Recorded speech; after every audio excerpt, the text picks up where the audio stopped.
yeah, otherwise I'm A good. state of ketchup. Yes, not ketchup and mustard, but No, ketchup is in that I'm basically like catching up with things that I need to get done that I know I need to get done, but just a matter of the priority of like what's on fire the most versus stuff that I can basically prevent so that I can get a good night's rest in future weeks. So, okay. Yeah. Those days are important in between to kind of pick up all the loose ends and get things wrapped up and send out bills and stuff, right? It's kind of a combination of client work that came up all of a sudden this week and, client work that came up next week, and then figuring out if I still want to do the beta of the dash build, the 4 webinars we have next week for each of those Tria tools, and putting a platform for those, and making sure that Americo's happy, because that's the one thing I have to make sure that Americo's happy. Yeah, every single day. What? I don't know if he heard that. He came in at the last minute. Yeah. But no, it's just the to-do list has been kind of organically evolving from day to day, whereas it doesn't seem to kind of either shrink nor get larger. It just kind of stays in that constant like 12 item cycle, which is 12 fine. items. Yeah. But you're not considering not doing the dash, are you? For next week for the beta. Yeah. I'm still doing it, but it's probably going to be just a couple of hours for the week and not just basically every day, so that it's more schedule friendly and it's more of an overview and kind of a review of what we did last time. So we did something similar before with previous builds, but this is to go over some of the existing templates. Okay. And we have Lisa Weinsberger's avatar as well, which she'll eventually be joining. She's getting there. Okay. I'm here. I just don't want to be seen today. It's been an intense day with very bad hair. Oh, well, then that's okay. I can stare at your avatar and it's totally fine. I'm good with it. Yeah, hair is very good. Hair very good in the avatar. With it. Yeah. Yep. Good to see you. I mean, one way. So if everyone who is on the call here in Zoom on the attendee side would like to kind of put in where they're calling in from, it'd be interesting to see out of everyone that's here. And I recognize almost every name here for the most part. Kind of shout out and let people know where you're in. And Alyssa, yep, you can come on over to us. Also, if you want to come over to the panelist side, you can do that. You just have to let me know in chat and I will bring you on over to where we are. So Jonathan's in London, Utah. Chris is in Utah, London, Vienna, Austria. I'll say Australia. I don't see Lisa Weinberger actually being in Australia. That would be weird. Martin's in Dublin, Oregon. Yep. Kangaroos in snow. That would be an interesting visual. I'm sure somebody could Photoshop that. Hey, Alyssa, how are you? Niles is in Berlin. Righty. Okay. Frankfurt, Germany. How are you, Robert? Hey, we're always doing good. Always. Do you have this for the same purpose that I have it, or you're drawing? Or similar. So a combination of snowboarding in my 20s and lots of computer work since I was 6 has kind of put me into this position. We share the same problem. Okay, yeah. These are washable though, like yours are, right? Yeah. Yep. And I always used to joke I'm an MMA fighter, so I was using these for practice rather than utility. But beyond this, everyone is here for the Pretotype Experiments Part 1 GVDS Community of Practice session that we're about to have here. To give you a little bit of an overview, is there any way to get, I need to get into normal Zoom mode. I'm experiencing the webinar mode. Niles, do you mean do you want to come over to the panelist side or do you want to, I'm not sure what you mean by the question. I think you want to go over to the panelist side, but Gia's having trouble with audio and video. I'm going to complain to Zoom correctly. Switch me to a panelist. Okay. I'm doing more kind of, no one else wants to join the panelist side. No trouble with audio video. Gia could be on the train again. That is one possibility. Her history suggests that she's always on the move. So there's a possibility that the choice of vehicle is kind of doing that for her. Almost. I'm recovering, so I'm not really fit for video. So I'll just be on audio today.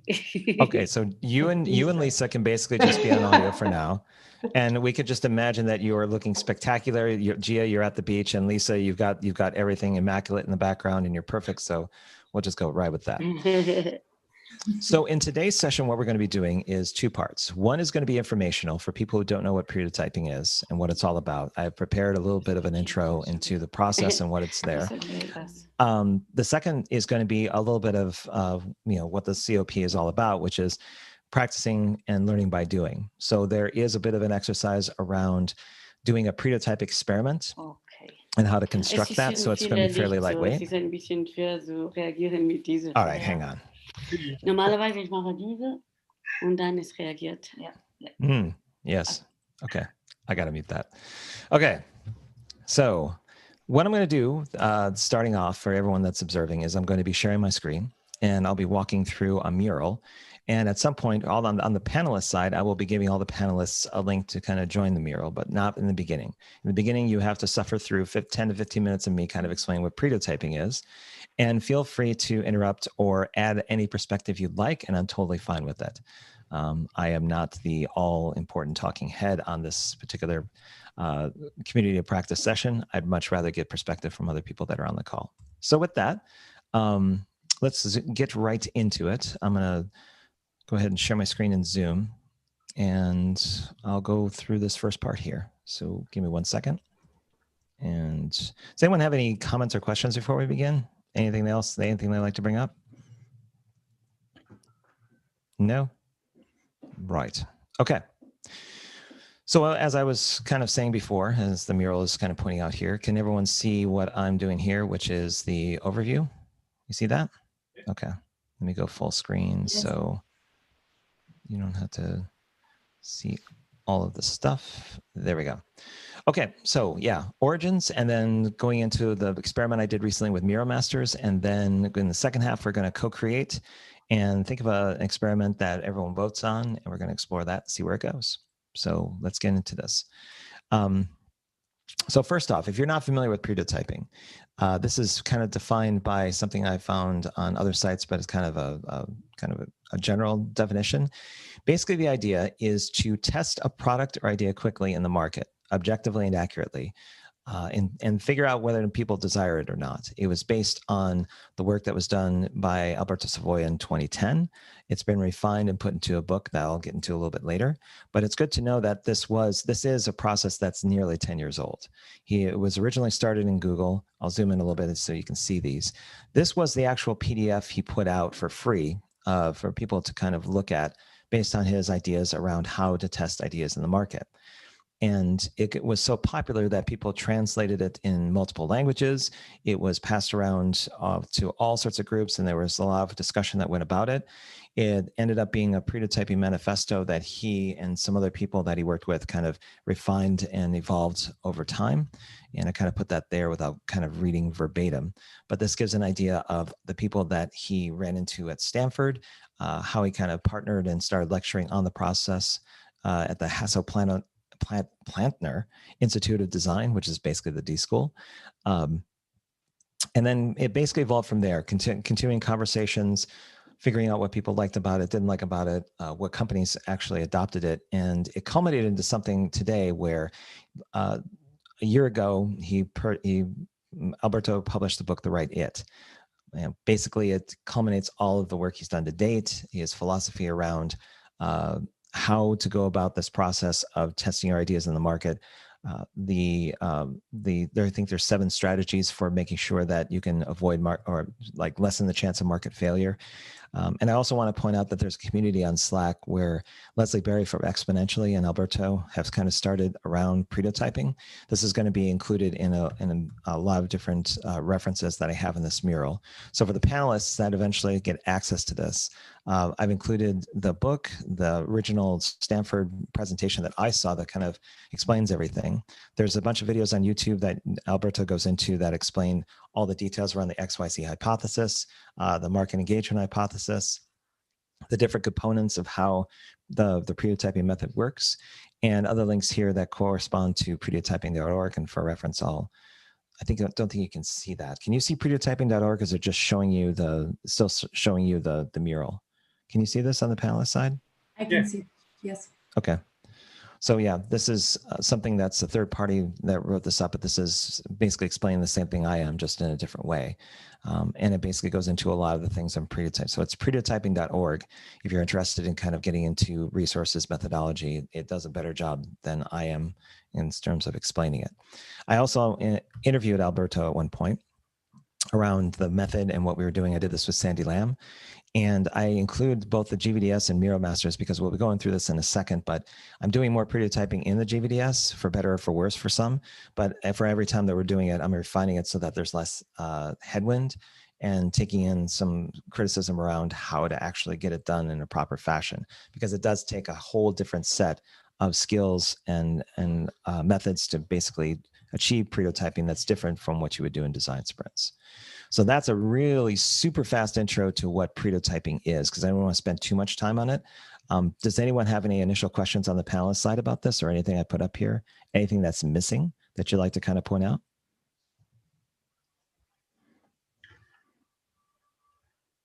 I don't have anything that is really different from your presentation. I just would like to mention that one of Alberto's associates was Jeremy Clark. I don't know if you ever came across this name, but Jeremy Clark also developed a prototyping at work. I don't know if it's the same, but it's the same principles and the same approach, but a wider range of prototypes. And he has a PDF called Prototyping at Work that is really interesting for those who are looking for a better understanding where apply each kind of prototype. Yeah. Are you talking about this one? So it's a book. Okay. This one right here? It's not. Yeah, that's one, but I found it available in the internet. Jeremy Clark, I think he had a company called Pretotype Labs, and somehow I found it available for free, 2012 edition. All right, we'll have to look that up somewhere in here. Jeremy, there's what is prototyping. There we go. Were you thinking about this? No, I must say that I have something exactly like what you saw in YouTube, in Amazon. Okay. All right. Well, at one point when you become a panelist, I know Alyssa's got something else that she wants to put in here. You can put those links if you find them in this space. And this is something I'll share out later on as kind of a post-session follow-up for people if they want to learn more. So at some point when you get access to this, feel free to kind of continue to put resources in the space, and we should be good to go. Right. Okay. All right. Okay, so let's get into the prototype experiment that I did called Miro Masters. Now, this originally started off, and let me go back to full screen real fast. So the idea came to me after an actual business transaction where someone came to me on LinkedIn and say, hey, look, I'm looking for a Miro designer, and you seem pretty plugged into the community of designers that do whiteboarding. So do you know of anyone that would be willing to do this particular job for me? And he gave his requirements. He said he was looking for somebody on the eastern side in the APAC region. And so I gave him a couple names, and ultimately it worked out. And that the client was happy, the designer was paid in a timely fashion, and all he really did was make the arrangement. So I thought, okay, could that experience be some sort of business model? And there's examples all over the world like this. In fact, some of the whiteboarding companies right now are doing consulting on the side. They're actually charging top dollar for people to do their official designers from their contractors to essentially go to these clients, use their brand, and do business with them through other people that act as third-party designers. But I wondered if I could do it differently so that it was about understanding the human interaction of that first and the relationship that you could have with someone so that there's more long-term benefit for both sides if they find a resource or a person or a designer that works for them. So I wanted to do a quick prototype on this to see if something like it could work out. But I didn't go about it quite like how the book did, in that I didn't just say, okay, let's do a market engagement hypothesis and write that out as a story. Let's translate that into an XYZ. I wanted to tell a little bit of my own story to kind of explain how I went about it based on my background and the experience that's related to this. So the first thing is there were two related experiences that fed into this thing. One was the design sprint referral network that I put a lot of time and effort into, and so did a lot of other people. I think we ran 3 different design sprints on the approach and the process of getting design sprint facilitators and allowing them to work together to find contract opportunities with larger companies. But the problem was that after doing 6 months of intense work with a lot of different people, I found out there wasn't any market for it. So I could have appreciated Pretotyping back then and saved myself a lot of pain. But what it did do was set up something that set up the opportunity to do Miro Masters. And the fact that I had a background in multiple startups also helped, because there were some things that I learned from those days that kind of kept with me, that spoke to how I was going to approach this particular idea. The big thing is that humans require understanding and connection before any business can be done. There has to be a likability factor and a believability factor when it comes to people working together, irregardless of what your off-market offer is. They have to understand who you are, and there has to, and both sides have to kind of feel like they're in a good space. So I took some of these learnings with me and said, okay, well, what can I do myself? Like, if this is just me doing this without asking other people to kind of partner with me, where do I sit? So I knew that I had 4 particular areas that really spoke to how this Pretotype could take life. One is that I've been an artist all my life. I usually don't put it out there, but I do wireframes, information architecture, service design blueprints, design comps. I've been at work at 2 agencies for a while. I mean, I know enough to be good, but not enough to be really good. But I know, so I felt I could cover that. Same with code. I've been doing code since I was 6, but in different ways. But I actively code today. So if I need to do no code like Webflow, I got it covered. Usability and user experience, had real depth in that. Sat on the board for the Usability Professionals Association. Did a lot of user experience, did user testing, so got that covered. And also I knew analytics and forms. The analytics has been a history of mine with all of the design work and the business work I did. The forms, I've always been learning through Typeform and some of the new tools that have come out to do these things. So I keep rather abreast of it. So these 4 kind of factored into how I would approach doing the Pretotype design. Sometimes that's not explicit when it comes to Pretotyping and building experiments, but it's something you have to kind of take stock of to figure out how you can design and approach how you're going to do things. So for the engagement itself, I kind of scripted this out where I wanted to value the human interactions before there was any kind of transaction happening.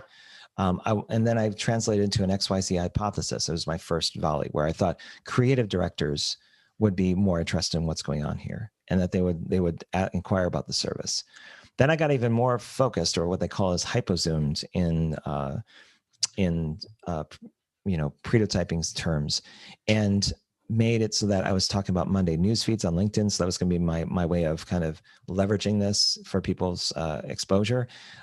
I've targeted functional managers and hiring design contractors in Europe because it was something similar to what had sparked the original idea, and was looking for the skin in the game. I was looking for was their personal email address, something that where I could directly translate what they were going to do. So I'm going to open it up real fast to show you what this looks like. So this sits on Dallas Design Sprints. It's just a sub page, but it's very basic. It does the pitch of what it's supposed to do, very quickly what it is. And then I borrow a little bit from Jonathan Stark here, because he basically tries to use empathy to figure out what questions people might be asking when it comes to the kinds of things that people would ask themselves that they were looking for a designer. And I do a little bit of the value proposition here. But no matter where they go, there's only 2 modes to go in. And the first is to click on Get Started Today. And it starts with a very simple process. You're looking for a Miro designer, or you're looking for work. So let's say I'm looking for work. Then I ask for a professional email address. And I explicitly state that I will not respond to temporary email addresses and third parties. So for me, I'll just go, since I want to be close, I'll say Spiderbird, which is from my rock climbing days. I'll put that one in there. And then finally, what's your LinkedIn address? I don't make this required, but it's good because then I know a little bit about the background that people are asking for. So I'm going to kind of get around this saying www.yay.com. And once I submit this, the person that submits their form gets the receipt on their side. I get a notification. I offer to connect on LinkedIn. So I'm trying to go, it's not just, okay, thank you for your time. You can reach out and tell me that you have something of interest, especially if it's time constrained. But that's it. That's the whole Pretotype, is that it's just the pitch, getting the email address, and then I do the extra work on the back end to understand the need and what people are after. So after doing this, the way I built this entire thing out, the goal I had set out was that 10 responses in less than 5 days. So 10 right now seems to be the collective wisdom that Alberto has been talking about in some of his video lessons. And he got from someone else that if you want a benchmark around, instead of saying 10%, 50%, 20%, 10 responses seems to be the right amount, or 10 of anything, 10 purchases, 10 emails, 10 phone numbers, some skin in the game. And I gave myself less than 5 days. If people didn't respond to this in 5 days, then I misread the market or some of my assumptions were wrong.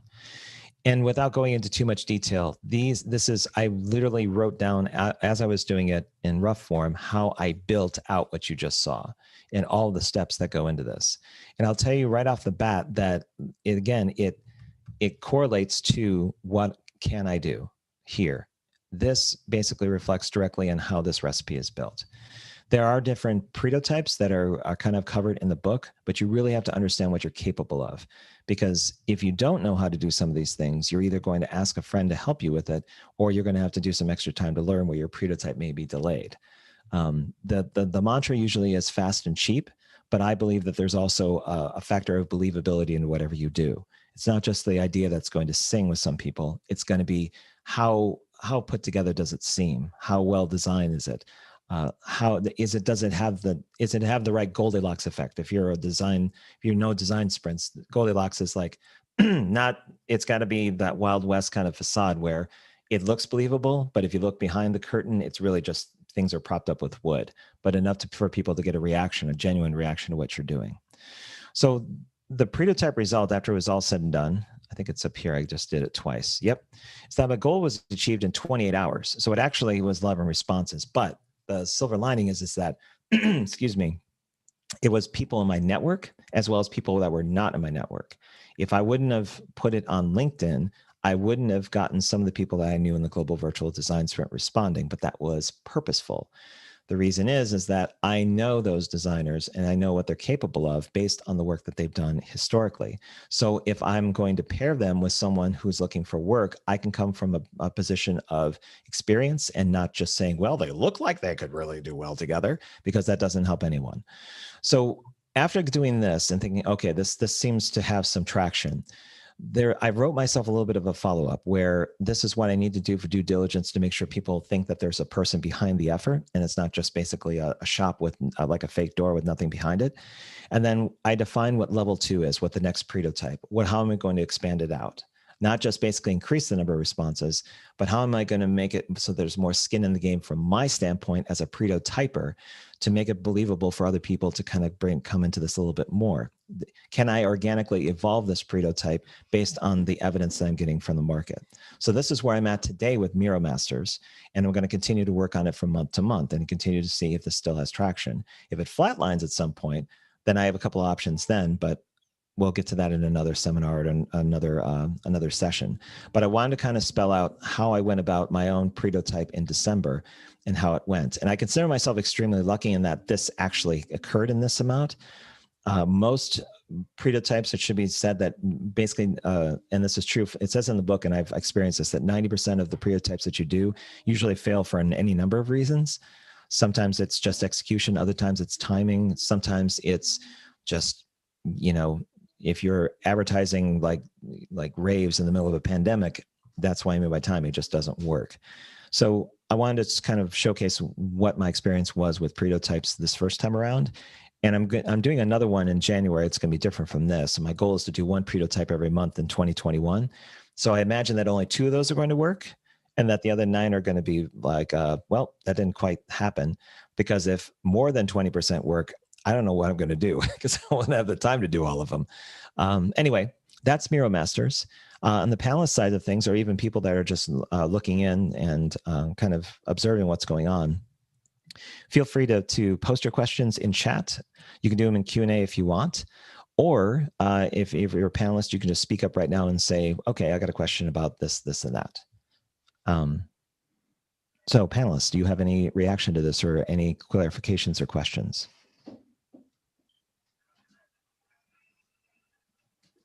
I think you used the right way. I fully agree with the ingredients of your recipe.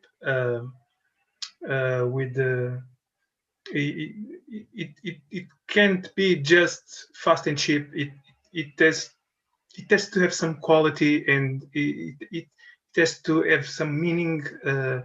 It has to be reliable and very real. Let's say it can't be just a simple and cheap prototype, because people will not recognize you as a solution. It's more like as a joke.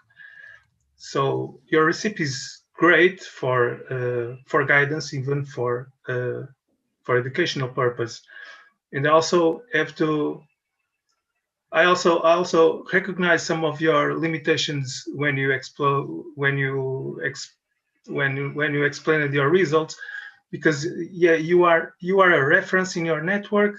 I will say that it's natural that you achieved 11 response in such a short time. But yeah, it's something that is very important, because if you are exposing yourself as just one poster somewhere in a given network, you will be just that. You will not get so many response in such a short time. So I think you did a great job here. Now, so one thing I want to point out to everyone on the call is that Americo is someone that did a lot of work with his particular Pretotypes in the last GVDS that we did, but he approached it from the perspective of ad buys and kind of putting out, working the ad side of things to kind of see what people will react to in terms of kind of going to the next step and going to the forum. Is that right, Americo? Am I correct in that? Yeah. Yeah, exactly. I will say that I need to have some sense of progress, and the process is very clear.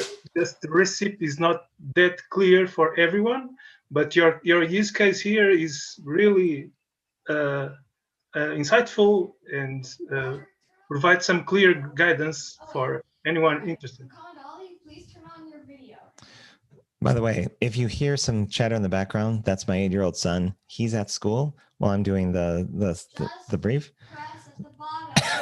So I may have to mute it every so often. But the reason why I call that Americo is because, again, the what can I do? Or I should actually, I said that twice differently, so I'm going to change it. So it's what can I do? Around your abilities kind of speaks to how your recipe or your prototype is executed. And I admire what Americo does, because I know the amount of work that goes into that, especially with setting things up. So it tends to be different for every person. Another thing I'll comment on is that this is just all one person because of their experience. This could be multiple people. So you may have somebody that's really good at design but doesn't know code. Then you have somebody else who knows how to basically structure something for the web that's really great. You could have someone like Americo that basically does like marketing and knows ad and how to work ads and how to track those analytics. But it all depends on the kind of group you bring together. The key emphasis, though, is that you're making things fast and cheap and believable. So you don't want to spend a full week on trying to construct a prototype, because really what you're trying to do is first get like some response to it. And once you have some validation from the market in terms of that 10 responses or somewhere similar to it, whatever your level is, that's when you can kind of put more detail and more time into something that you think continues the conversation around what you're offering. So I want to just point that out, so that I don't want people to think that you have to have all 4 of these about what you can do. It really comes down to what the group or what the team that you have has, and what they bring to the table, and how that can be kind of put into the prototype that you do. Just one suggestion, Robert, for your level 2. I think your next stage, let's say, you have analytics attached to your solution, so you can I hope you can build audience. I think you have an audience now, and you can now start scaling your solution with lookalike audiences and similar audiences, and start reaching people who are not exactly in your network, in your LinkedIn network, and that starts to make sense as a business solution for you. I agree. Now, there was Daniela answered or asked a question where she asks, can you repeat how did you get to the go, no go percentage of your experiment, and how many of the conversions were from your network? She also asks, do you think your reputation as a great professional offering a new service influenced people's choices?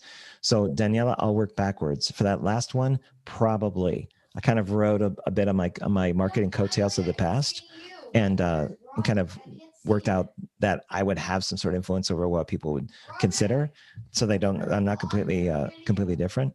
Hang on one second. I have to tell my consultant that he has to kind of keep it down.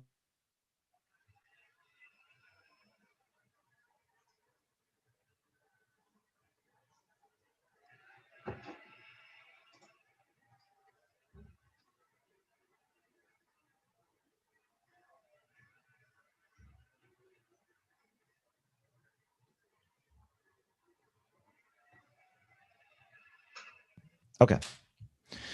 For the second question is how many of the conversions were from your network? It was about 40%. There were 6 people I did not recognize on that had applied. The other 4 were some people I knew. So it kind of worked out in a way where those 6 were genuine. So I could discount those 4 and say that I needed 10 brand new people.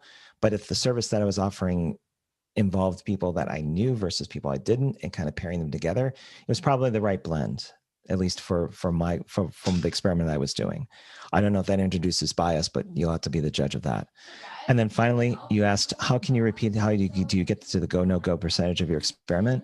So as I mentioned before, Alberto Savoia, and probably a good idea would be to go to, hang on, I'm going to pause really fast and let me get to that particular one. There is one particular video, and he's posted about this on YouTube. And let's see here. I have to find it. And I'll put it up into the board. And when you're done, I'm going to open a Google Docs. But basically it goes into how he constructs the 10, the math, like how to get to 10. There you go. All right, so I found it. Let's go back to here. So Daniela, I'll put this up here. I'm just kind of zooming in so you can see it. And let me resume this. It's right here. So this is something that he's posted up there where he describes the get to 10 technique and how that is kind of a baseline litmus test of desirability or verifying that the market may like your idea. Again, that'll be available for people if they want to see that later. But I adopted it for this, where I said, okay, just get to the number 10, and then the percentage that you can derive from it is based upon how many people did it take to get to that 10. So I would have to look back at the analytics of how many people actually went into the form and say, okay, there were 36 or 40 impressions, just for as an example, 40 people that started but didn't finish, but 10 did. That would probably indicate about 25% of the audience that went to the form actually decided to end it. So for my next experiment, if I didn't want to use a hard number like 20, I could say a percentage like 25% out of whatever number kind of engages the next form will actually give me the information that they're looking for and not drop off, if I wanted to use that as a metric. Hopefully that answers the question, but if not, you can go back in the Q&A and you can let me know or just leave a comment. Robert, do you plan to share the mural? Yep, I do. So I will be sharing that at post, and there's the link. Okay. I'll go ahead and put that up for you, Alberto. I'm sorry, Alberto, Americo. I'm getting you confused with Alberto. You don't look anything alike. Hang on. I'll wait till there's the PDF. It's not, I'll have to decide later on. Okay, so we're at the point now where I've kind of gone in from the example that's shown here, where we can start building our own experiment. Now, the thing I want to know first from the panelist side of things is I'd like to know which out of all of you that are here, oops, hang on, everyone on the panelist side, I'd like to know who of you would want to participate in this. So if you'd like to be part of this kind of experiment that we're doing here, just kind of raise your hand, or you can use a hand emoji in Zoom, and you can let me know if you want to kind of go through this exercise with me. And this is going to be building your own experiment. And if not, it's going to be very lonely because I'll have to do it all by myself. So Martin says he wants to try it out. I need at least 3 other people. Let's see what we got. Sandy doesn't look interested. Americo doesn't look interested. Okay. I think I'm more confused. You're on. Okay. So what let are me we give it trying over. to do, really? So right now we're on the build your own experiment part. This is a co-creation exercise for people that are on the panelist side of things. So the idea being is that we're going to take something similar to what I had shown in the Miro Masters Pretotype experiment and kind of go through the motions of figuring out something that we'd like to solve for. What would be our ideal solution for that? And how would the market engage the idea? So we're going to kind of work through like the components of how to basically construct a prototype at a very high level. So that was the idea behind the second part of this particular session. Does that make more sense? Yeah. Is it meant to be implemented? That's all up to you, Americo. Depends. Well, I have many things in my mind, but not implemented in the short term, just like February, April, after we have a vaccine for COVID. But I can design my own. Okay. All right. So I sorry, I neglected to go into chat. So it looks like we got Lisa, Gia, Americo. So yeah, okay. I think we got enough. Okay, so let me go ahead and share the link, and I'll mute in the meantime.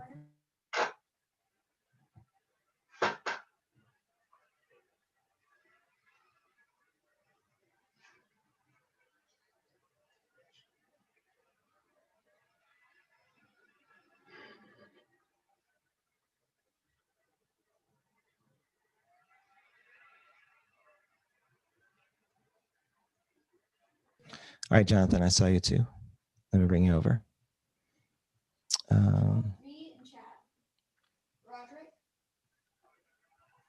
Give me a second. I'm just working through the interface over here. So I put the panelist link into the chat here. And let me go ahead and bring over Jonathan. You go, so when you open a new tab, you see Gmail, images.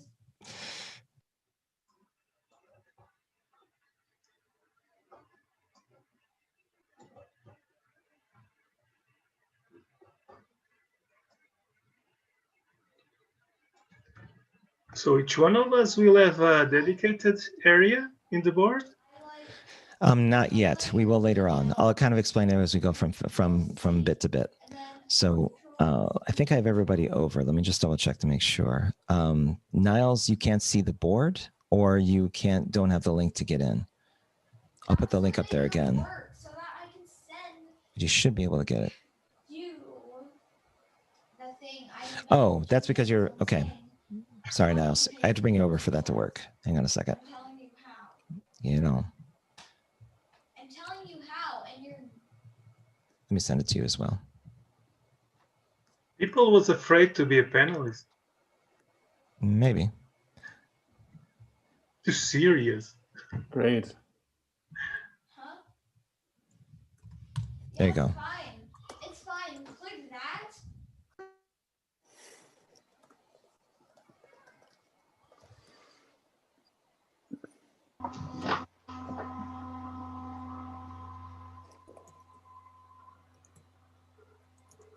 Okay. All right. Is there anyone else that still needs access to the Miro that does not have it before we get started? Highlight your Gmail. No? Okay. All right, so I'll be kind of controlling focus a bit when we go through this. So again, this is for fun. This can be serious if you want, but this is just basically for fun to kind of show if you wanted to construct your own Pretotype in a really quick fashion, this is one possible way of doing it. So I'll go ahead and kind of summon everyone to where I'm at. So the way to work Miro, if you've never done it before, is you're going to think of something that you currently have a problem that you want to find a solution for. Use your own discretion in terms of how detailed you go or how personal you go, but make it something that can be common for any one of us. But go ahead and put that in there by double-clicking on one of the cards and putting in your particular problem that you would like to have a solution for. It could be travel-related, could be job-related, could be cooking-related. You might want to learn something, but go ahead and put in what you would ideally like to solve for in terms of your own problem.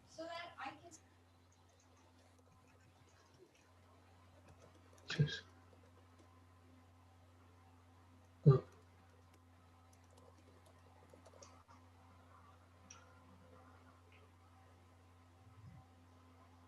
And we're pretty good on time, but I'll send about 2 minutes. I'll give you 3 minutes to kind of see where this goes.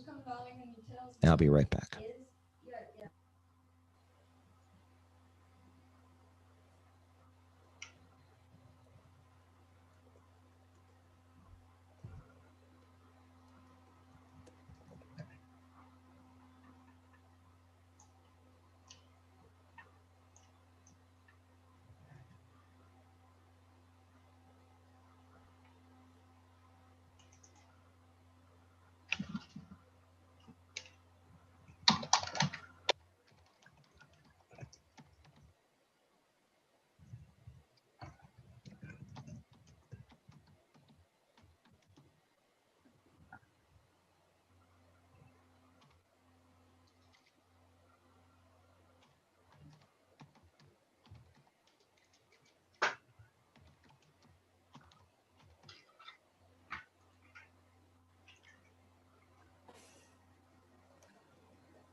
Getting the last of the cards here. I'll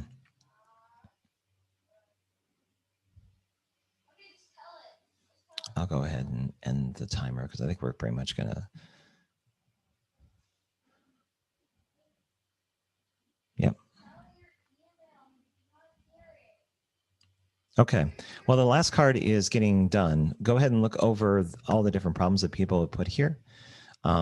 All the different ones that you see here, just kind of look them over. You can highlight the ones if they're colored, if they're the same thing. And this is just for basically, we don't need to really consider whether or not one's a duplicate too close or not. But personal branding probably, yeah, could be taken out. That's true. Need to find the right it for Christmas presents. Need to find Christmas presents. Pretty close. If one of the authors of the ones in the purple wants to take out their one, they can. Otherwise, you can leave both of them there. I'll leave it up to whoever authored it in the first place if I think that it's too similar. So what you're seeing right now, for people who aren't familiar, is that this is a kind of an outcome of the GVDS in a way, because in that event we highlight cards that we put our topics in for similarities. Build a tribe, build a community of together contribution to our service. Kind of both. But again, if one of the authors feel that one's more the same, go ahead and take yours out. Otherwise, you can leave it in there. More time for my kids. Whoa. Where'd that come from? Making free time more meaningful, self-care, movement, scheduling time with friends. Yep, that's all in the same space. I wouldn't remove any of them though. I think it's probably good. Okay, so I'm going to take out the blank cards that are here and kind of go with here. If we have, let me take a look and see how many panelists we got. So just as a side note, what I tend to do when it comes to, let me gather everyone over here. So I usually look at the amount of panelists or the amount of people that are participating, and then I take the cards and to figure out the votes that you would normally have, because we're going to be doing a voting session to figure out which problem we want to move forward with. You count the number of cards first. So it's 7 and 6, 13, 18, 22, 25, 26, and divide that by the number of panelists, which is 9. So that's roughly about 3 votes per person. So what I'd like you to do is I'm going to start a voting session and vote for the top 3 problems that you would like to kind of figure out a solution for. And then we'll just run with the one that's the most popular out of all of those. So start a voting session. Everyone gets 3 that's in the mural. And this is for the top problem. Go ahead and vote. You want to click on a card to vote on it, shift click to vote on a different one. Try not to stack your votes on any of these cards. Just basically vote 1 vote per problem rather than putting like 2 or 3 on one particular problem. And once everyone's done with their voting, we'll kind of see where everything ended up.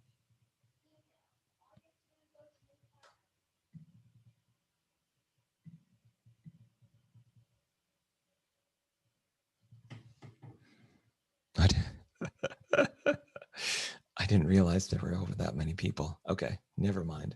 I miscalculated. I thought it was only 9, but there's actually more. That's fine. I'll recalibrate next time for a different vote count. They were nervous. It's like me on my first time. I was nervous to be part of the panel. It's fun. Right. Wrapping up, we're halfway done. You guys vote fast. You are not kidding around. Although I have 2 votes. I don't know why. Did I vote on something accidentally? Maybe. No. I may have voted on something. Oh, I did. I voted on the title. Okay. Unless Daniela, the visiting shrimp or the koala actually start making votes, I think we're set. And I'll go ahead and end the voting session. I'll give a 3-second count. 1 and a 2 and a 3. And let's see what came out on top. So sales funnel for solopreneurs is the one we're going to use in this example. This is the top voted problem over here. Let's put it right there. Okay. Then we're going to go over here, and there's better ways of doing it, but we're going to go through the same thing as what's your solution to address this sales funnel for solopreneurs? What would you consider to be something? Now, this could be a solution that is already in the market. So you can always put in something that you know of where it says a sales funnel for solopreneurs. Is there something that would potentially fit the bill? If it is, you can put it in here, but if you have your own idea of what kind of solution could handle this problem of a sales funnel for solopreneurs, go ahead and put that solution in there. And again, we'll do 3 minutes just to give it a cap of some type.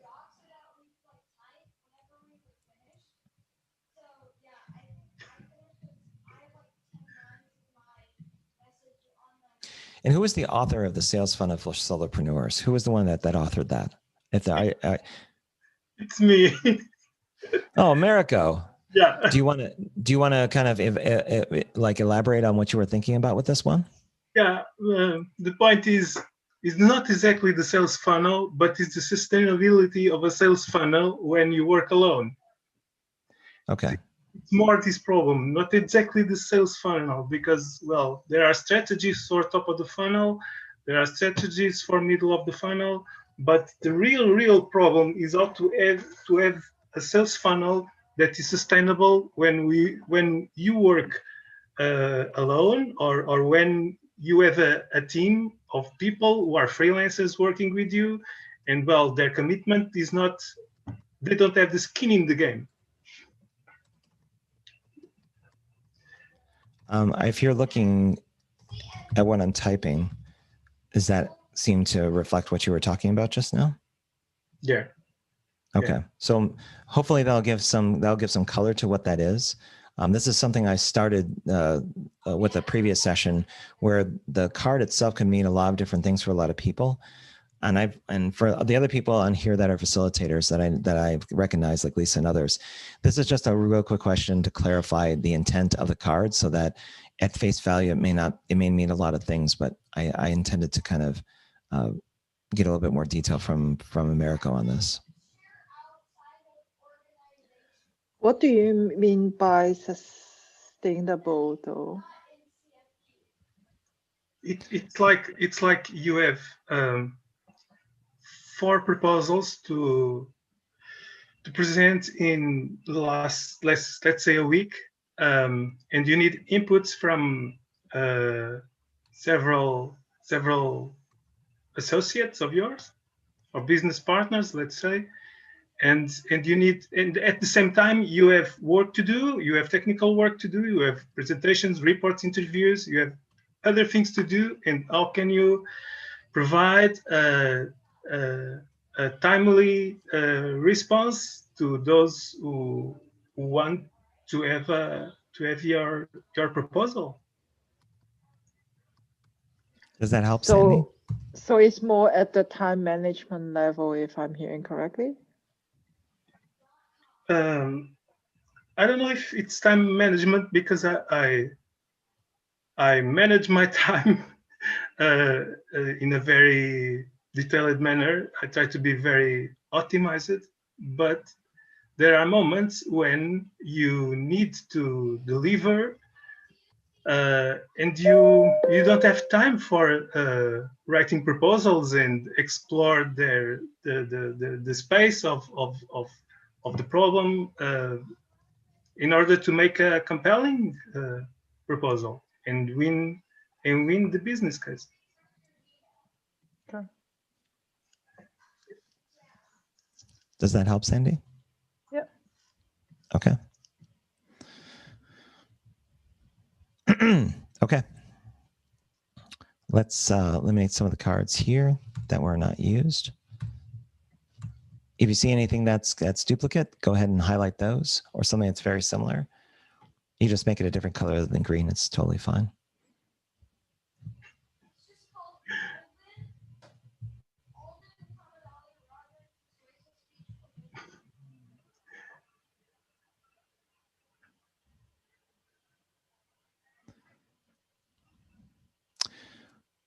Cheap and simple and cheap automation tools. Automation instead of, okay. Yeah, they both speak to each other, just slightly different. Network of professionals that support each other, build a referrals network. Okay. Yep, they're in the same space. Make these slightly less dark just because it's a little bit readable. Okay. So it's good to kind of see that there's a bit of community-centric approach to this. A liquid startup environment in which solopreneurs can build temporary teams.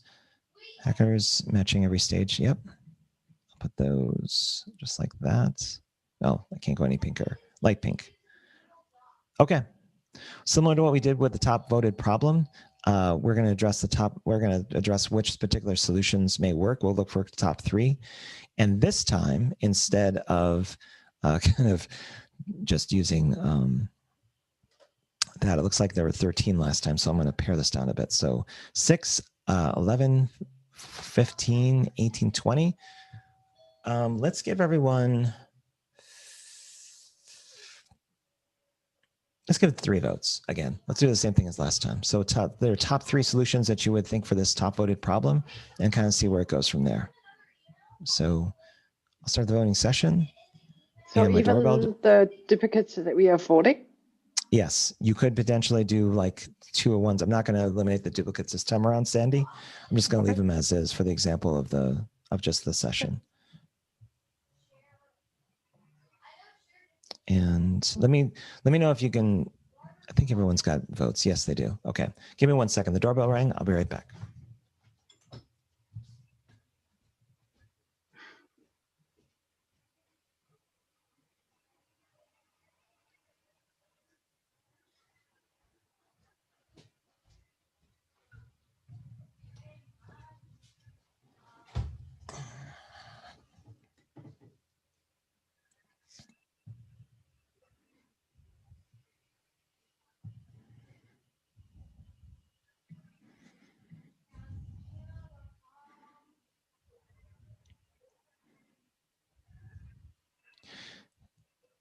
So, Americo, Tio had put something in the chat that I noticed just now, where he says, "Is it a solopreneur somebody that outsources work?"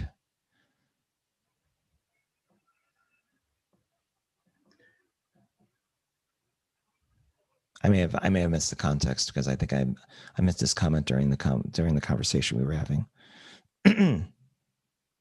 Tio, if you can expand on that question a little bit, maybe I can get back to it. And I like the name Ducky Duck, by the way, whoever is Ducky Duck.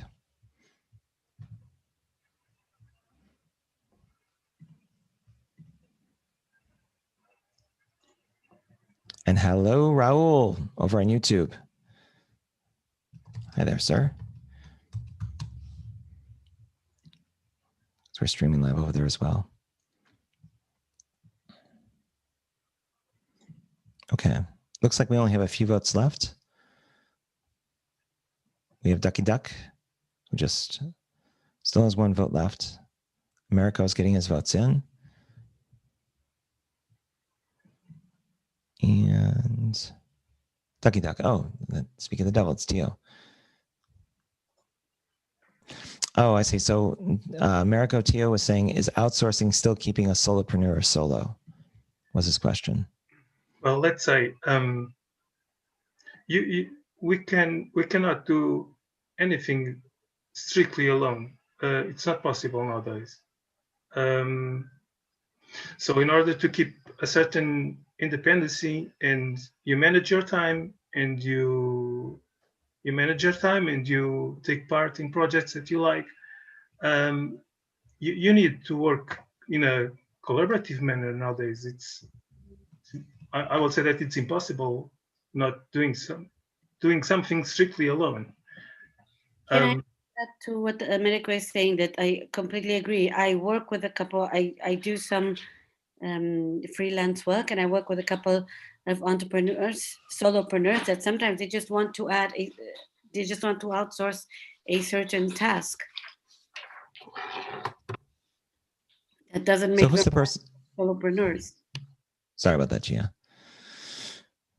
Is there any, who was the person that put in simple and cheap automation tools? Who was the author of that one? Are they on? Uh-oh. Hang on. Daniela. Okay. Daniela, if you could you kind of explain what you were thinking about when you wrote that card? And I'll put it in as kind of like an addendum to kind of explain what that is, or what it was kind of alluding to.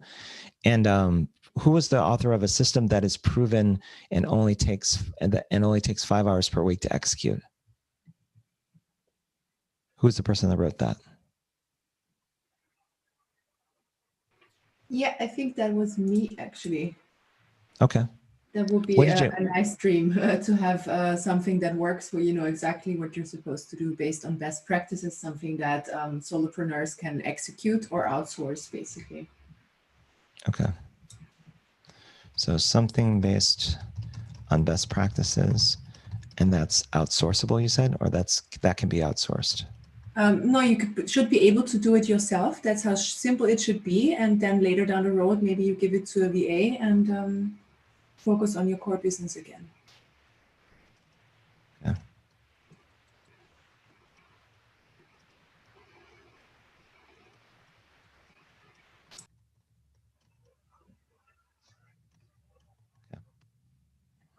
Right.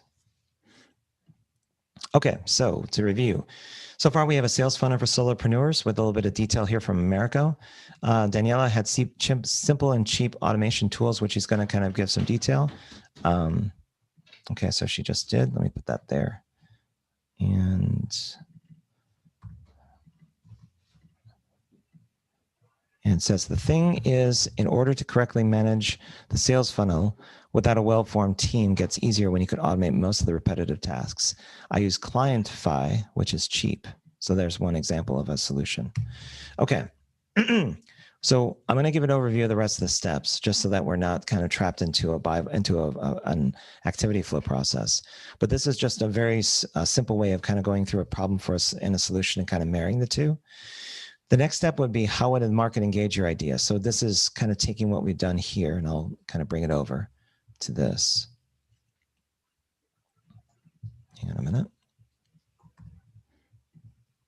I'm gonna bring this down over here. So sometimes people who aren't writers tend to struggle with this a bit, but this is fairly simple in terms of its construction.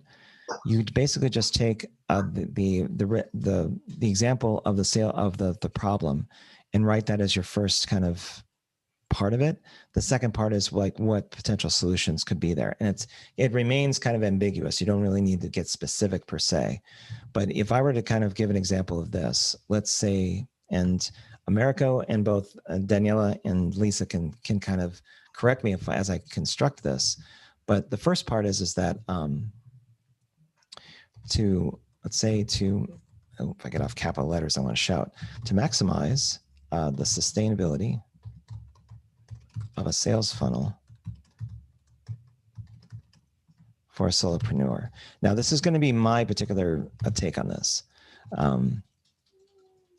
A collection of simple tools a collection of simple tools that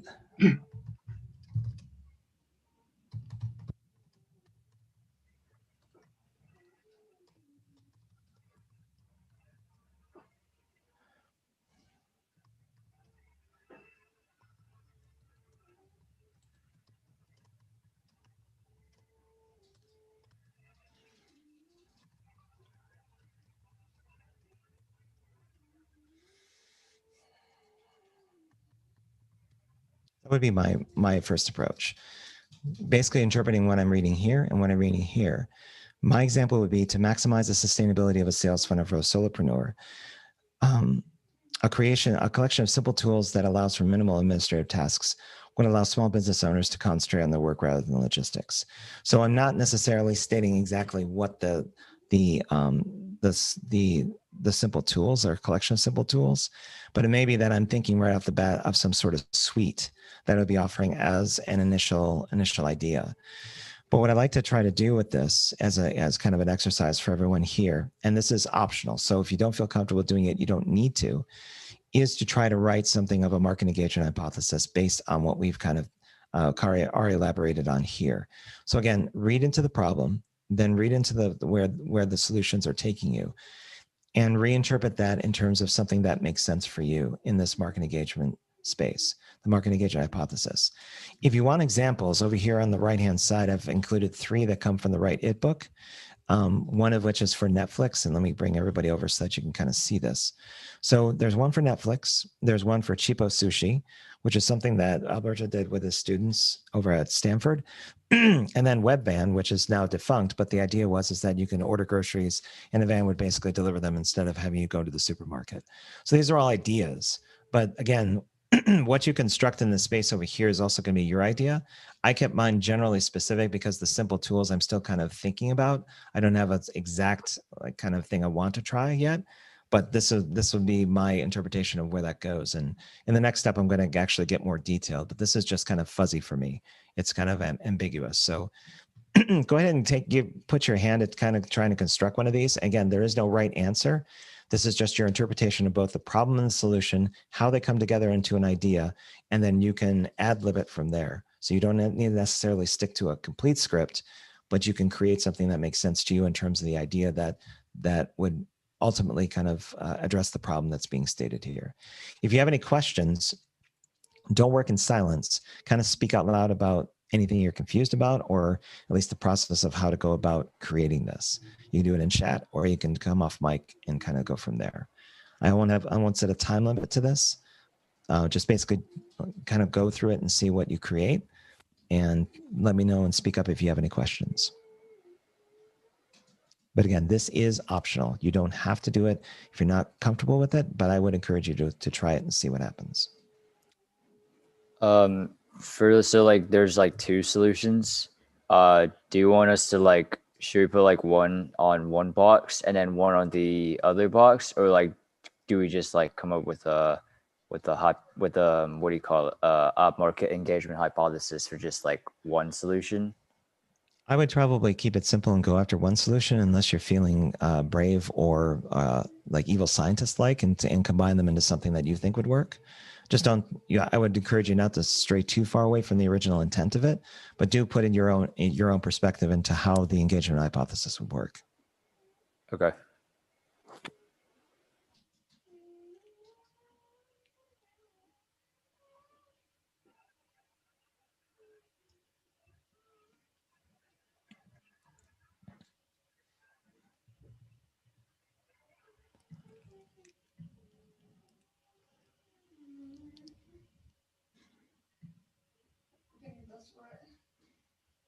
Come on, jump.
How do you spell solopreneurs?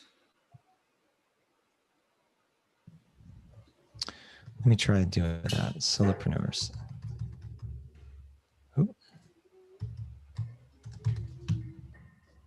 That'd be a pretty good one. Let me just double check that. Yep, I got it right. So solopreneurs, it would be right up there. Yeah. Hang on. I believe that's how you spell it. Do you see it, Jonathan? Yeah, I wrote that, but I still have a red line underneath. Oh, I think that's probably my browser derfing a little bit. It's so weird. It's all right. It's okay. Yeah, it does it for me for like strange kind of for strange words sometimes. Sometimes it highlights it for your, and I don't know why. Just feels like it wants to do it. Yeah, like every time I try to write prototyping on a Google Doc. Prototyping. Yeah, it just basically defaults to prototyping. Yeah. There needs to be a culture change. 100%. All right. All right, I'll give it another minute to kind of wrap up what you're typing here, and then we'll move on to the last, second to last one.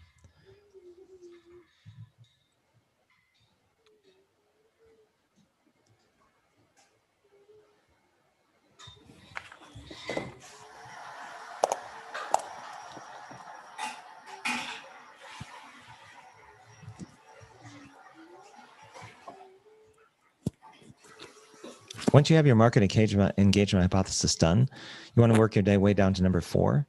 And I have some spaces down here for the market engagement hypothesis. You can copy and paste it into this particular space. You'll be eventually creating I call that WXYZ because I've added a when and a where. That seemed to clarify when you're going to be engaging the market that you're after. But there are examples on the left-hand side, and as well as some instructions on how to create your WXYZ. So if you're feeling bold, you can copy and paste your market engagement hypothesis into one of these gold squares here. Just basically copy and paste or copy on the text and bring it into there. And kind of put your first definition or first try at creating an hypothesis based on what you created in your MEH. And if you need to, I'll actually give you some more room because some of them Some of those are a little lengthy, so I want to make sure that everyone has proper space. Now, if you don't want to do step 4, you're more than welcome to stop on step 3 and not go any further, thinking that my market engagement hypothesis is all I want to do today, which is fine. But if you want to go the next step with this and kind of get something ready for the market, then you want to take what you have over here. So let's say the example I put is to maximize the sustainability of a sales funnel. Copy that text, walk over to this side here, and go ahead and double click the text that's in the meh for step 4 and just paste it there. And it should, yep, it brings everything there. Although the text box needs to expand. Once you're there, then you can go into the when and the where, the X, which is the or, the Y, which is the audience, and the Z is will do this, or the action that they're going to be going into. And if it helps clarify things, I will put in something like this. So there will be a W, and I'm going to expand this out a little bit. Make this huge. A little bigger. There we go. So this is W. And this over here, this is the X. Now this XYZ that you're looking at is basically the hypothesis you have about how people are going to engage the idea that you've been formulating in step 3. So again, this is all for play. This doesn't have to be super serious, but this is just to take what you've already written in the MET and translating it into data form, so that you're going to be basically exacting on when and where you're going to be engaging your audience, what percentage of them or what number of them are going to be engaging your idea, who the audience is, how would you define them, and what will they be doing when they engage your product. Now, the will do this should have something called skin in the game, which is something I've glossed over earlier. But if you want to know what that is, it's Alberto's way of basically translating investment from users and customers. That skin in the game takes in the different forms. Usually it's a personal email address, it's a personal phone number, it is an investment of time, like they go attend a webinar for 60, 90 minutes, or it's actually making a purchase or giving some money for what your idea is. And it usually is in those 4 buckets. So as long as your will do this, your Z component has that in there, you should be in pretty good shape. For the X component, you don't need to necessarily worry about percentages. You can just basically just use 10 people or 10 users as a baseline, which is what's recommended. If you want to try to do a percentage, 10% works as well. So as long as you're somewhat in that ballpark, if you're feeling aggressive, you can go 50%. If you think that the idea you have for this is going to just be amazing, but it's totally up to you. The when and the where usually corresponds to what part of your engagement is where you're going to actually be focusing your efforts. So the when and the where could be on a particular website. It could be in a different aspect of social media. It could be a particular time of day. It doesn't have to include both, but you're getting a bit granular on where and when your audience that's defined in Y is going to be engaging your idea and what they will do. That's defined by Z. So basically, again, for an overview of the instructions, copy and paste the MET into this first part in step 4. Then think about first the audience. You can skip to Y and just say, okay, who are you doing this for? And what are they going to do when they go to your idea? So you do Y and Z first. Then think about how much your audience is going to do what you think is going to do and go to X. And then finally, the when and the where that you think they'll go. So the order of doing this that works with most people who've never done this before is first do audience, which is Y, then do Z, which is what they're going to do, then do X, which is basically what part of that audience or what percentage or how many are going to engage with your idea that you think. And then the W is the when and the where. Where would you go to find these folks? Where are the watering holes? Where would you find them? How would you get a hold of them? Does anyone have any questions about that? I keep waiting for Sandy to say I'm confused. I already finished mine. I'm good to go. But you know that I do that because I know that sometimes when I ramble a bit, you go like, I don't know what you mean, Robert. And I'm like, okay. I know. I'm just used to it.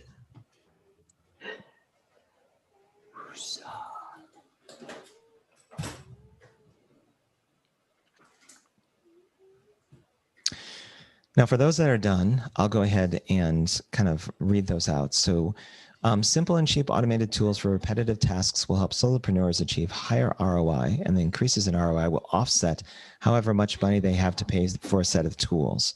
Who was the person that did this one? Yeah, that's me. I meant to say like it will be higher than how much money they had to pay for a set of tools. Yeah, that's what I meant to put. Okay, you can put that. It's not final. You can go in and edit if you like. Yeah. So in London, you're saying 10% of solopreneurs there will pay 20 euros a month for a set of tools that will help automate repetitive marketing tasks. Pounds, but yeah. Yeah. Okay. 20 pounds. Sorry, I get my pounds and euros mixed up all the time. Lisa's is if there was a simple test to determine a solopreneur's ideal sales funnel with actionable results and clear ROI, they would pay for it. The outcome would be a modular sales funnel with tasks they can execute in the next 2 to 4 weeks in 5 hours per week. And her when and where is online Facebook groups and community forums, where 25% of expats and digital nomads from Europe and the US will leave their email address to get the test results and will pay 20 MT for their customized sales funnel action plan. PR. Okay. What is that? Well, per month. Got it. Okay, per month. I said MT. That's a new kind of commerce. I wasn't sure about that. They're paying per month. Yes. I got it. Okay. Okay. To maximize the sustainability of a sales funnel for a solopreneur, a collection of up-to-date trends in what is going on by sector provides clarity about recent market dynamics and allows small business owners to build their proposals in less than 5 hours weekly. Who was the person that authored this amazing paragraph? I did. Oh, it's Americo. Yeah. Americo's meh. You know the problem is this. I have templates for a design sprint process. You all have templates for a design sprint process, and if you don't have them in your sales process, you have to do it. However, what differentiates my proposal from yours is how much context I bring to my proposal in terms of context, market dynamics, issues related with the client itself, and that is really struggling when you have to do also the technical work in your work process. And this is exactly the point. So in professional communities with social networks, you're saying 5% of the solopreneurs will leave their email address to get the structure of a like a trend. We'll leave their email to get structure of a trend report, something like this. Okay. Fair enough. So there's another one here, and I'm going to kind of take this out so I can give it more space. Let's see. If there's an affordable, easy to use, a modular system that allows solopreneurs to pick and choose different automation steps to create and integrate an automation flow that is tailored for him or her, the solopreneurs will have more time to spend with their family during Christmas again. How very sweet. Who is the person that constructed this one? No one? It was Ducky Duck? I was testing if you were looking at our camera. Oh, no, I was I was waving my hand there. Okay, there you go. You know I don't look at cameras when I'm doing this. I'm concentrating on the whiteboard. Yes, I failed your test. So Sandy thinks in Germany, 10 solopreneurs will send us Christmas cards to say thank you. That's what she's after. Okay. And let's see here. To help solopreneurs manage their sales funnel, we would offer a set of customized tools to qualify and respond to incoming inquiries and bring the most promising ones through the funnel. Who was the person that authored this one? As they type. MF. Who is MF? That would be Martin. Okay, so you're almost there. In professional communities, 10 solopreneurs sign up to pilot and participate in a diagnostic workshop. Interesting. Yeah. Okay, you can keep doing it, Martin. Don't let me stop you. If you want to if you want to keep on with that card. We have one more. Let me make sure this is Martin's meh, which is probably the more analytic. It's there, okay. And if there would be a simple and affordable tool to automate basic sales activities, a lot of solopreneurs would use it to have more time on executing their actual business. So who was the one that constructed this? That was me, Niels. Oh, Niels. Okay. You're saying that on social networks, 10 users of solopreneurs working in a digital environment would leave their email addresses signing up for the forthcoming offer. Okay, interesting. So everyone has a slightly different variation of how they feel the market will engage it. We've all interpreted it in a different way. But now what we're going to do for the purposes of this we're going to bring this entire thing home, is we're going to choose one of them. So whether it's Jonathan, Lisa, Americo, Sandy, Martin, or Niles, what I'd like you to do is take a look at all of them. And if there's a particular one that you would like to make a prototype of, I want you to do what we've done in the past, is basically use your mouse, and I want you to go over the MEH, or the market engagement hypothesis, that you would like to carry forward into an actual prototype. So basically, don't do it now. Keep your mouse away from those 6 ones that are there. Look over all of those different ones that you see. So you may have to zoom in to kind of take a look at them and read them over. I'll give a couple minutes for that. Once we do that, I'll ask everyone at the count of 3 to put their mouse on the one that they want to take forward into the last step, and then we'll close out our session today. So just a couple of them. I'll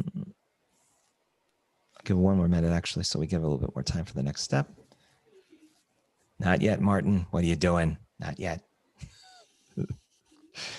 Tio, not yet. Not yet, not yet, not yet. I'm going to count to 3. All right. Are you ready? Go over to the meth that you want to say is the prototype that you want to move forward with on a 1 and a 2 and a 3. Put your mouse and just kind of put a circular fashion over the market engagement hypothesis you want to do the most, and we'll take it from there. So we have 2 on here, 3. The TO's kind of there. So it looks like there's a split between Lisa's and Sandy's, but Americo seems to have a little bit more. So I think we're going to run with Americo's for the next step and kind of go from there. So thank you, everyone. Let me go ahead and just mark this red so I know which one is that. So I'm going to bring this over. Americo, you're just monopolizing everything today. What is going on? Got the problems? I don't know why people... Okay. So this is where we have a bit of fun. This will be the last step that we do. So just give me a minute. I'll do a little bit of finagling here. I'm going to take this, bring this down. Whoa. Well, that was unexpected. Hang on. I thought all of them were grouped. Bring it down over here. So in this final step, to build your own prototype, after going through the motions of understanding both the problem and the solution, we now have Americo's market engagement hypothesis. If we were to build this out, you have 5 different prototypes that come from the book that you could choose from. Now, again, this is optional. You don't need to do this if you don't want to. This is just for fun if you want to try it. But you can choose whichever kind of experiment that you want to out of the 5 that are listed here. Choose which one you want to do, and then start writing out the steps that you personally would take. You get a maximum of 7 that you can do, and then you can put a launch date for yourself in terms of when you think you would actually have this ready for the market to consider. So the steps are: choose a fake door at the choose a prototype at the very top out of these 5. Then go ahead and, based on what Americo has written here in terms of the market engagement hypothesis, choose the prototype you would like to do, and then write out the steps you would think that you would need to do to construct this prototype that you're thinking of. Whoa, what? We need it. Okay, 3 o'clock. Yeah, I'm gonna get on Minecraft at 3 o'clock. Mm-hmm. At 3 o'clock. Yes. Because I get off early. Yeah, 3 o'clock. Okay. Okay. But go downstairs in the meantime, okay?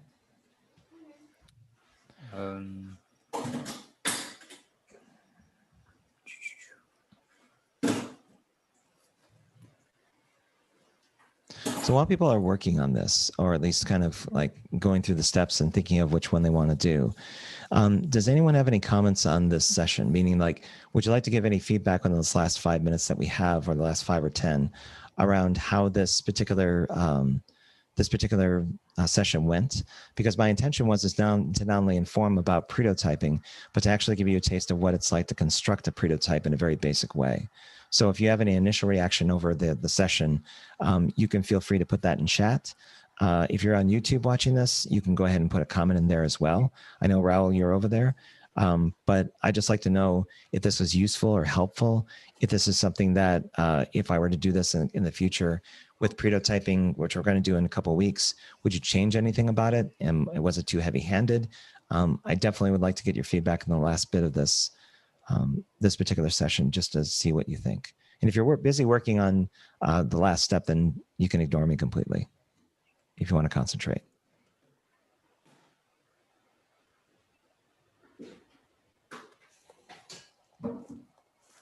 Okay.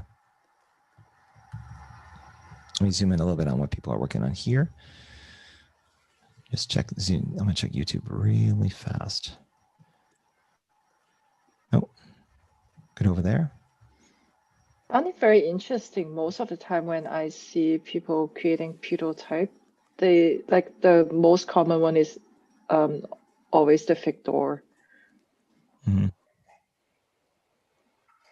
I think it's the easiest concept people can actually understand, maybe. I don't know. I agree with you. Also, the morsel is something that works really well, especially if someone can envision what you're doing with a prototype, acting in sort of a complementary fashion to something that already exists.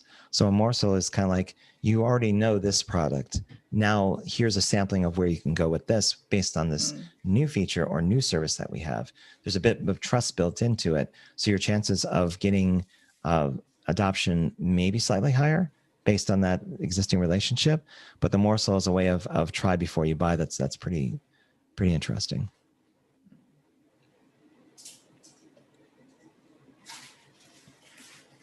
But then it has to be products then in that way. Maybe it could be services too.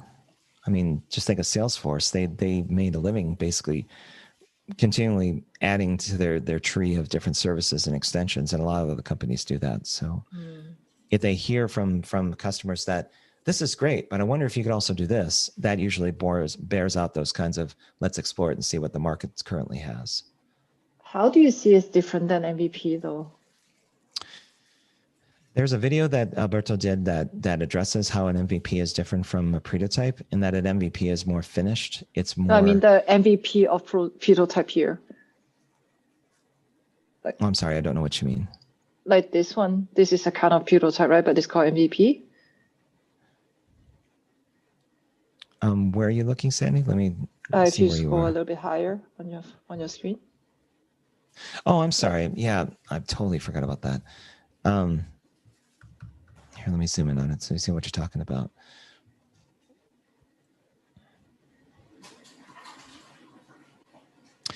Yeah, you're right. I for a minute there, I was confused because I was thinking about an actual minimal viable product like they do in Lean Startup, but this is something that is very similar to it, I guess. But I would be curious to know what the difference would be between those two. From what it seems, it's that it's a very limited version of the product where people can envision how they could use it. But yeah, it's very similar, to be honest, when at first glance. Yeah, like between MVP and Moselle, like they both are almost creating the product, but in like the simplest way you could. Like for Alberto's book, right? Like he created a PDF, but it is actually almost like the first kind of draft in a way. It's not the full book, but it's like a beginning of it. And same as like the concept of MVP is like, it's not the full features, but then you are creating almost that product, but it's just not the final one, or not the one that has everything yet. So those two are very similar to me. It's like taking a peek at what a developer's doing, knowing that it's going to break, but at least you're starting to see how design is forming, or at least coming together.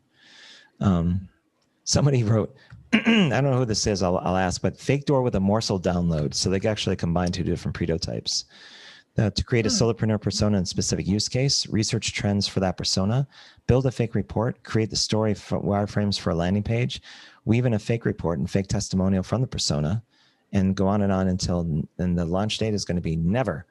It should be done in a couple of days if it was done. Who was the person that wrote this out? The fake door with the. That's Lisa? Yep. I just read about the morsel later, so I just added it. So basically the fake report is the morsel and the door is the website, and maybe, or most likely, this is way too much for a Pretotype. It could be. Or maybe you're kind of combining two Pretotypes into one, and you can just basically use those as different purposes for the most part. Mm-hmm. And there's one for the facade where there's constructing a landing page, link up to a server of sorts, build the first mini trends report and see how many responses you get. Who's the one that constructed this? This is the facade one in number 1. Who was the person who did that one? Yeah, myself. Okay. It's interesting. It's diametrically a little bit different than what Lisa did, just because Lisa's very involved and can think of, like, she goes through all of it. But Jonathan, you took the route of kind of going, okay, these components, not getting into too much detail, but this is the overview of where it could go. So it's kind of like, it's like one's that a bit minimal, the other one's like very involved, but they're both paths to getting to that that possibility. Yeah, basically. Same thing with a fake door here. So it's interesting how personas are popping up here. There's personas are used in the swim lane 2, 3, and 4. Who was the person that did the fake door in number 4 with creating a solopreneur persona? Who's the person that constructed that one? That was me again. Yes. Okay. Dang. You're good at this. You're good at this. What about personas? That's another conversation altogether. Okay, so we are at time, and I want to respect everyone's ability. So you can continue to hang out here and continue this exercise if you'd like to. The one thing I'd like to do is just, like I always do, I do a group shot before we leave, so that we have evidence to suggest that everyone was here. Now, for those of you who have bad hair or are not good for the camera, do not feel like peer pressure to kind of come on camera. That's okay. We can just envision where it could be. Yes. Yeah. Some people are complaining about a bad hair day. I have a bad hair life. Well, you win, Martin. Nobody's gonna get past that. Okay, so as a first session, let's see. We do all sorts of things with these last ones. How about since we're we see you, Lisa. Okay, so if Lisa's kind of hiding her face, should we kind of do this as well? And just kind of go there. Yeah. Okay. So we're all kind of covering our faces like with Lisa. All right. Are you ready? 1, 2, and 3. Okay. There you go. Great. Thank you so much for being part of the session. I will send out the link to the mural, and I will follow up and give everyone's LinkedIn URLs for people if you want to network with one another. Thank you so much for on YouTube and also for Zoom for coming by. We're doing another session tomorrow on prototyping and startups. Be something similar. We're going to be featuring somebody we're going to walk through some of their ideas for a startup. So it should be a good time. Thanks everyone. And I hope you enjoy the rest of your day. And in Europe, get some sleep, have some dinner. I know it's late there. That's it. All right. Guys, thank you.